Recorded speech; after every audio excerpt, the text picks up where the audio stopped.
Atigi bir dona dori, bir dona tabletka ona qornidagi bolani mana shu holga solib qolishi mumkin. Bolani yuzlari qiyshayib ketgan, oyoq qo'llari qiyshayib ketgan, o'pkalari rivojlanmagan.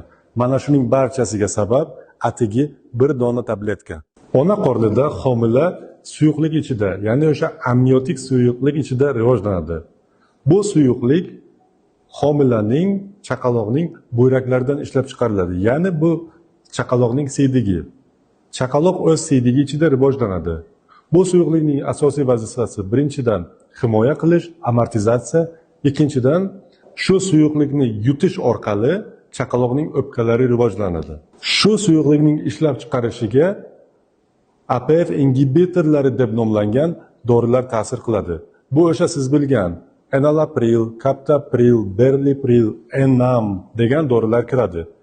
Aynan homiladorlarga shu dorilar berilsa, ularning qornidagi bolaning buyraklari rivojlanmaydi va siydik ishlab chiqarishi kamayib ketadi. Buning hisobidan bola tiqilib qoladi. Uning qo'l oyoqlari qiyshiq bo'lib tug'iladi. Yuzlari, jag'lari, burni ham qiyshayib tug'iladi. Bolaning o'pkalari rivojlanmaydi. Tug'ilgandan keyin nafas ololmaydi.